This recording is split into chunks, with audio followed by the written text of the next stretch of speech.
Hello folks, and welcome back to True Crime Phenomenon. This is Josh coming back to you with another video. This is part 2 of the interview with Officer Johnathen Reeves and Sergeant Justin Wall with the Professional Standards Division, April 28, 2021 at 9:57 a.m. So we're just going to quickly go through the background so all the newcomers have an idea what's going on here. Jeremy Dewitte is a serial police impersonator going back to his first arrest for impersonating a police officer in 1998. For more details, go to my playlist and find the video titled Jeremy Dewitte First Arrest Paperwork, The Saga Begins. Jeremy was under investigation by the Orange County Sheriff's Office. Now, to combat this investigation, Jeremy would send his employees into the Professional Standards Division to make complaints about Sergeant Vidler and Corporal Ramsey. At some point, Jeremy edited some videos together and gave them to his friend, attorney Michael Breen, to take to the Sheriff's Office. Now, Michael Breen then called the Orange County Sheriff John Mina, who directed him to the Professional Standards Division. Now, keep in mind, Michael Breen and John Mina are friends. So Michael Breen was then interviewed by Sergeant Vasquez and Sergeant Meschel of the Professional Standards Division, and they, kind of had some differing stories there. So you definitely want to check out the DeWitt Vidler Internal Investigations playlist. There's a lot of good stuff on there. Now, Sergeant Ellis alleges that Michael Breen was going into business with Jeremy Dewitte, and you can actually see that, like I said, on my entire playlist. Check it out. Now, the arrest that allegedly got Sergeant Vidler fired was for carrying a concealed weapon, and this is that internal affairs interview with the other officer on scene with Sergeant Vidler. Let me know if you have any questions or concerns down in the comments below. Please like, share, comment, subscribe, and I'll catch you on the other side. All right. So during the stop, Mr. DeWitte, you and him have some discussion, and he makes reference to an email from Stephen Casey Miller. Are you familiar with what Mr. DeWitte's talking about there? No. Have you ever heard of an email from the state attorney's office or anything? I've heard of one. Digging around, I saw that there was one on their website, on DeWitte's website, that he posted. Okay. But that wasn't until after the fact. Do you remember who that was from? No. Okay. He also makes reference to emails from attorneys at the sheriff's office, specifically Austin Moore, at the attorneys here that say that Metro State carrying pepper ball guns is not illegal. Have you ever heard of that? No. Prior to this stop? No. Is that the one you're referring to that's online, or is it? There's one, I don't know if it's from Austin Moore. Okay. But there's something on his website, because there's a whole bunch of documents and emails that he posts. Okay. Did you hear Mr. DeWitte making reference to that on the stop? Yeah. And what was your thought when he was saying that? Same thing, my thought when he says, I want to talk to a lieutenant or a captain, or I want to talk to this person or that person. He's trying to, I don't want to say put fear, but essentially say that what we're doing is wrong and he's in the right. So same thing, if I stop someone and say, I want to talk to my attorney. It's a normal, not a normal, it's a routine thing that he will do when I've dealt with him before, and like I said, the videos that I've seen, he comes out and he just starts trying to name drop. I want to talk to this person, I want to talk to that person, I want to talk to Captain Chapman, I want to talk to Krantz, I want to talk to whoever. So I paid it no mind. Okay. In that time, I paid it no mind because it wasn't my traffic stop. So I'm there as a backup and essentially just listen and get yelled at by him. Okay. Do you know if Sergeant Vidler heard Mr. DeWitte's pleas for, hey, this email, I have this email that says I can carry this. Do you know if Sergeant Vidler heard that? I can't. Was there any discussion between you and Sergeant Vidler on scene? No. About that? Not about that, no. Okay. Like I said, I can't tell you Sergeant Vidler heard or No, said. I'm I just have asking. stuff I can't tell you I heard because of the traffic going by on I-4. Right. You know what I I'm mean? just asking if you guys had any discussion, like if you went back and said, hey, Sergeant Vidler, he's saying he's got this email. No, Okay. no. Most of the time when I've heard him talk, it's not accurate. When I've heard Dewitte talk, it's inaccurate information that he professes. Okay. And how many times would you say you've interacted with Mr. Dewitte? I mean, over the years. In total, Yeah. between traffic stops, between court appearances, including this one,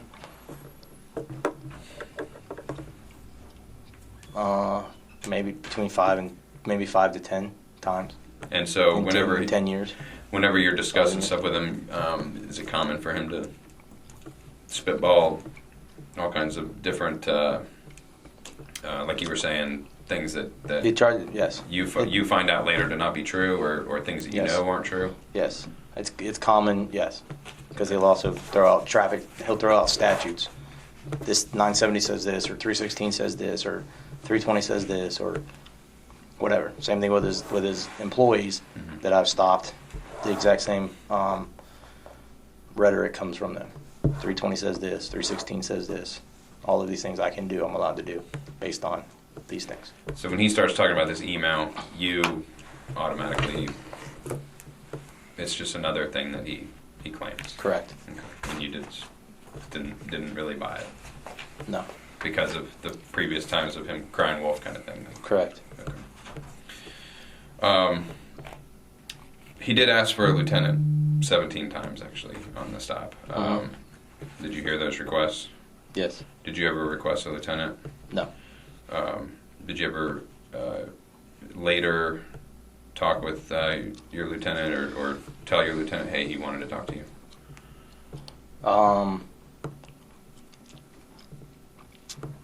Not because our captain's out. The lieutenant, we have two lieutenants, one of who was the acting captain. He was there, and Who we was said Lieutenant Crab, Okay. acting Captain Crab, Okay. in the office. Did you say anything to Lieutenant Crab? Hey, LT, I don't know if it was mentioned. Lieutenant. I don't remember, to be honest with you. Okay. You said you have two lieutenants. Was Lieutenant Wacker there that day? At the stop or working? I don't know if he was working or back at the substation. I don't know. I didn't see him. There was no lieutenants or captains or anything on the traffic stop. Right. At the office, I did not see him at the office. Lieutenant Wacker. Okay. You saw Lieutenant Crab there, right? Yes. Okay.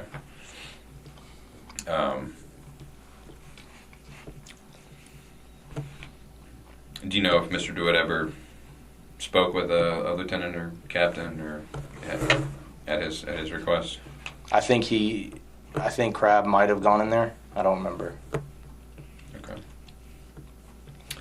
I don't remember. I don't recall that. Okay.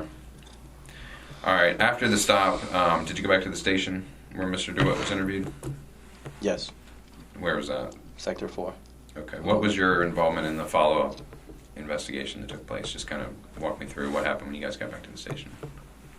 I saw them walk him into the side door of Sector 4 into the motor office and from the parking lot, and then I saw him later on sitting in the, I don't know what you call it, a lunchroom or whatever it is, the corner, the office. There's a open office that has a table and chairs and stuff like that, filing cabinets. I saw him sitting in there. Okay. Which is where I believe they then did the interview with him. Okay. Did you have any other involvement in the follow-up investigation? Was there discussion either with you or overheard or anything else about the criminal charges? I know you said it wasn't your stop, but I mean, was there discussion about what we're charging them with? Just yes, there was the discussion of carrying a concealed weapon. Okay. And just kind of describe to me like how that discussion went or who was involved. And We were in another office. And Bidler was saying, I think Crab had come in and asked him what he was charging him with. Okay. And Sergeant Bidler said carrying concealed weapon? Yeah. Was there any follow-up, like, or was it just kind of, okay? Yeah. Was there any, like, follow-up questions, like? Not that I'm aware of. I didn't ask any more questions. To me, it wasn't my style, it wasn't my charges, so I didn't inquire. Okay.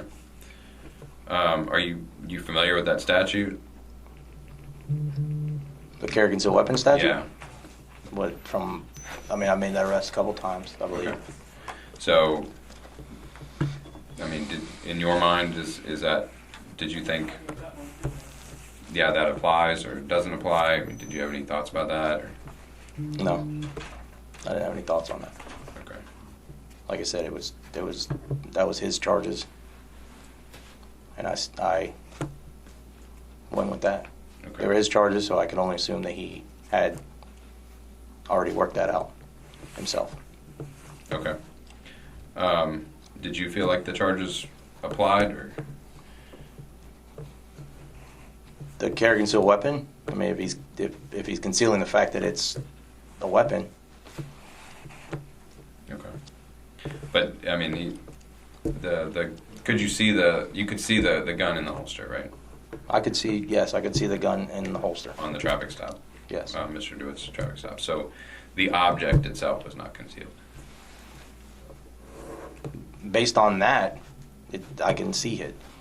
But when we have dealt with concealed weapons before, if you can't tell if it's a weapon or not, then it is concealed. I believe how legal had presented it to us on prior traffic stop situations. Okay. And just kind of describe to me a little bit more of that conversation. Where did you hear that, or? On prior stops, when the question of is it concealed or not, and they said if you can't tell what it is, then it's concealed. But once you put it there, and it's only open, laying there, apparent. If I pull my gun out and I put it here, it's a gun, then it's no longer concealed. Okay. Is the way it was explained to us previously. So the object itself is visible to the naked eye, right? You can see Yes. my gun here, right? Yes. So you're saying that because of what it is, it's concealed? If it's a firearm or a weapon, yes. And do you remember who in legal or who? That was years ago when we were dealing with several different firearm situations. Okay. The guy with the beard, I think, is who it was. Steve Foster? I think so. Is that the Like short, the white beard? short guy with The older glasses? guy? Yeah.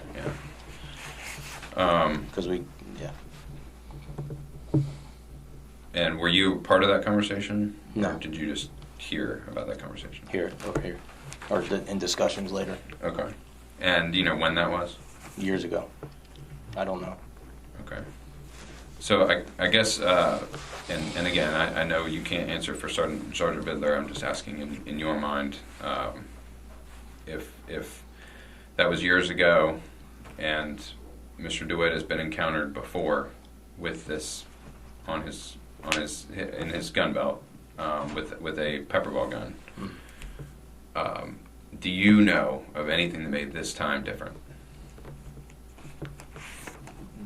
Once again, the only thing that I know it to be different is looking at it from him being proned out when I approached him, and it being flat on the magazine, and then looking at the gun belt as a whole once it was taken off, and sitting not on him but sitting on wherever it was sitting at, it appeared to be a firearm in a holster. Okay. All right. I just want to go on to another traffic stop real quick from March 5th of this year. Yeah. About 1300. You did a traffic stop at Clark Road in Hackney Prairie on a Metro State car. Yes. Do you remember that car? Yes. Remember that stop? It looks like Jeremy pulls up beside you. Behind you, and you tell him, "Move on, Jeremy." As I would do any other car that stops, as I'm on a traffic stop. Right. Do you recall a phone call during that traffic stop? During the traffic stop, yeah. Okay. Was that Sergeant Vidler that was on the phone? Yeah, probably. What was that discussion about? The